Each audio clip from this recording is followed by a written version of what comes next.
क्या होता है जब जिसे हम भगवान मानते हैं वही पाप कर दे। ये कहानी एक ऐसे ही बाबा की है जिसे लोग भगवान मानते हैं और उसने अपनी ही एक नाबालिग भक्त के साथ गलत किया। ये फिल्म उस नाबालिग लड़की को न्याय दिलाने वाले वकील पीसी सोलंकी की है जो बहुत ही शानदार है।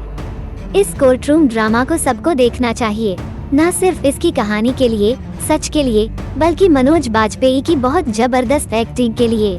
वीडियो की शुरुआत करने से पहले हमारे चैनल को लाइक और सब्सक्राइब कर दीजिए और बेल आइकॉन को जरूर प्रेस कीजिए। धन्यवाद। चलिए वीडियो को शुरू करते हैं। फिल्म की शुरुआत में बता दिया गया कि ये पीसी सोलंकी की कहानी है। सोलंकी वो वकील हैं जिन्होंने एक नाबालिग लड़की से रेप को आरोप में एक नामी गिरामी बाबा को जेल भिजवाया था। फिल्म में भले किसी का नाम सीधे तौर पर नहीं लिया गया, लेकिन वकील पीसी सोलंकी के नाम से साफ हो गया कि कहानी क्या है। ये कहानी शुरू होती है एक नाबालिग लड़की जो बाबा के आश्रम में चलाए जाने वाले स्कूल में पढ़ती है। एक दिन लड़की पर भूत प्रेत का साया बताकर उसे बाबा के आश्रम भेजा जाता है, जहां बाबा उसके साथ गलत हरकत करता है। बाबा की इस शर्मनाक हरकत पर एक बार को लड़की और उसका परिवार यकीन नहीं कर पाते, लेकिन फिर वे हिम्मत जुटाकर उसके खिलाफ एफआईआर दर्ज कराते हैं। उसके बाद शुरू होती है पीड़ित लड़की और उसके परिवार की बाबा से जंग। पुलिस कई धाराओं में मुकदमा दर्ज करती है। ये सभी धाराएं संगीन अपराध की श्रेणी में आती हैं। घटना जोधपुर में घटित थी तो आगे की जांच जोधपुर पुलिस के हवाले कर दी जाती है। मामले के सुर्खियों में आते ही बाबा के समर्थक हर वो कोशिश करते हैं जिससे उनके पूज्य बाबा की छवि पर कोई दाग ना लगे। इसके बाद पुलिस बाबा को उनके आश्रम से गिरफ्तार कर लेती है। बाबा के भक्त भड़क जाते हैं। बस फिर तो सिर्फ दिल्ली में ही नहीं पूरे भारत में हड़कंप मच जाता है। वो बाबा जिसे लोग भगवान मानते थे की गिरफ्तारी से भक्त पागल हो जाते हैं और विरोध करते हैं। मामले की पैरवी के लिए पुलिस ईमानदार वकील सोलंकी का नाम सुझाती है, जो इस केस में बड़े बड़े वकीलों को फेल कर देते हैं। माता पिता की खस्ता आर्थिक हालत को देखते हुए सोलंकी फीस के जवाब में बहुत सादगी से कहते हैं गुड़िया की स्माइल। वो बिटिया को न्याय दिलाने का बीड़ा उठा लेते हैं। साथ ही नू से कहते हैं कि हिम्मत रखनी पड़ेगी बेटे, अदालत में तो पता नहीं क्या क्या पूछेंगे। ये सिर्फ एक फिल्म नहीं, एक्सपीरियंस है। इसे हिंदी सिनेमा का सबसे बेहतरीन कोर्ट ड्रामा कहा जा सकता है। एक आम वकील कैसे बड़े बड़ों की छुट्टी कर सकता है। अगर आप सच के साथ हैं तो आपका कोई कुछ नहीं बिगाड़ सकता। ये फिल्म इस बात को बहुत मजबूती से कहती है। ये फिल्म कहीं ढीली नहीं पड़ती, अपनी पेस से आगे बढ़ती है और आप उस लड़की को न्याय दिलाने की इस मुहिम में उसके साथ जुड़ जाते हैं। डायलॉग कमाल के हैं। इस फिल्म में मनोज बाजपेयी को शिव भक्त के रूप में दिखाया गया है। फिल्म के क्लाइमैक्स में अदालत में आखिरी पूछताछ के समापन के समय मनोज बाजपेयी रामायण के प्रसंग को वर्णन करते हुए कहते हैं, शिवजी माता पार्वती से कहते हैं कि इस संसार में कुकर्म को 3 भागों में बांटा गया है। पहला पाप जो आदमी जाने या अनजाने में करता है, उसका निवारण प्रायश्चित या माफी मांगकर हो सकता है।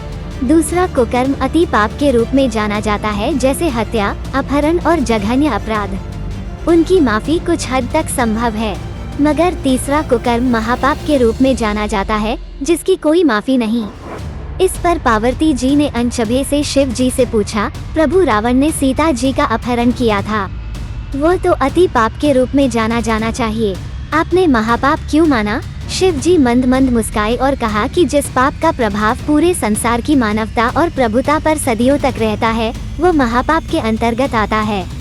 मैं रावण को माफ कर देता अगर उसने रावण बनकर सीता का अपहरण किया होता, लेकिन उसने साधु का वेश धारण किया हुआ था, जिसका प्रभाव पूरे संसार के साधुत्व और सनातन पर सदियों तक रहेगा, जिसकी कोई माफी नहीं है।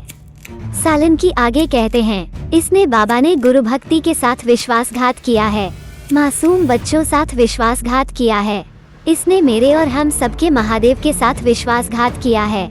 उनके नाम का इस्तेमाल करके जघन्य अपराध किया है। उसे मृत्युदंड मिलना चाहिए। लेकिन करीब 5 साल चले इस मुकदमे में धर्मगुरु को उम्र कैद हुई। तथाकथित भक्तों के भगवान और कानून के मुजरिम की पैरवी कई दिग्गज वकीलों ने की थी। बाबा पर POCSO एक्ट लगाया गया था। ये बच्चों को यौन अपराधों के प्रति संरक्षण देने हेतु भारत सरकार द्वारा पारित किया गया अधिनियम है। इसके तहत दोषी पाए जाने पर उम्र कैद की सजा मिलती है। कोर्ट में जब जज बाबा से पूछते हैं कि क्या आप गिल्टी हो या नहीं, तब बाबा पूरे आत्मविश्वास के साथ अदालत में कहता है कि नॉट गिल्टी, मैं निर्दोष हूँ।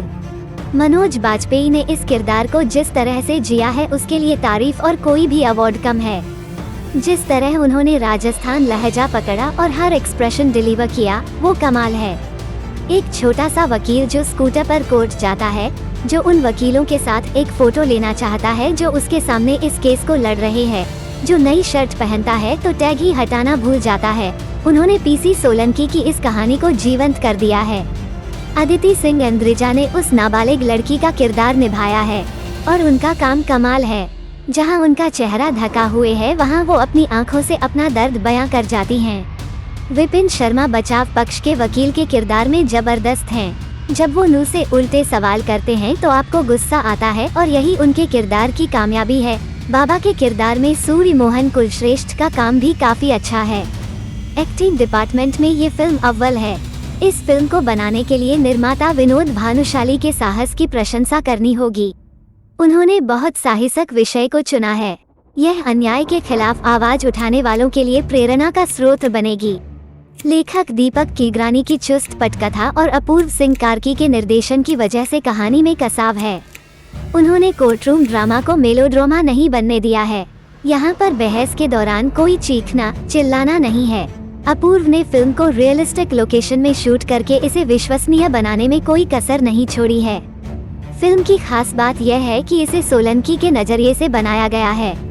पोक्सो एक्ट के जानकार सोलंकी की मुस्तैदी और हाजिर जवाबी आपको आकर्षित करेगी। यहाँ पर दिग्गज वकीलों के नाम नहीं लिए गए हैं, लेकिन उनकी वेशभूषा, चाल ढाल और उनके आभा मंडल से उन्हें आसानी से पहचाना जा सकता है। फिल्म में कई ऐसे दृश्य आते हैं जो आपको द्रवित कर जाते हैं। करीब 2.25 घंटे की यह फिल्म आपको पूरी तरह बांध कर रखती है। हालांकि फिल्म में ज्यादातर दृश्य कोर्टरूम के ही हैं, बावजूद इसके फिल्म में मनोज के किरदार के कई शेड्स दिखाए गए हैं। फिल्म के लेखक दीपक ने मनोज के किरदार को एक काबिल और ईमानदार वकील के अलावा एक बेटे और एक पिता के रूप में भी डेवलप किया है। फिल्म की सबसे खास बात यह है कि वो एक आम वकील को एकदम सामान्य अंदाज में दिखाने में कामयाब हुए हैं, जो कि एक पुराने स्कूटर से कचहरी जाता है तो बेटे को स्कूल भी छोड़ता है। वह बाबा की पैरवी करने आए बड़े और नामी वकीलों से प्रभावित जरूर होता है, लेकिन अपने तर्कों के दम पर उन्हें चुप भी करा देता है। अगर आपने बहुत अरसे से बेहतरीन एक्टिंग से सजी कोई अच्छी फिल्म नहीं देखी है तो इस फिल्म को मिस ना करें। हम आशा करते हैं आपको ये हमारी वीडियो पसंद आई होगी और ऐसी वीडियो देखने के लिए हमारे चैनल को लाइक और सब्सक्राइब कर दीजिए। धन्यवाद।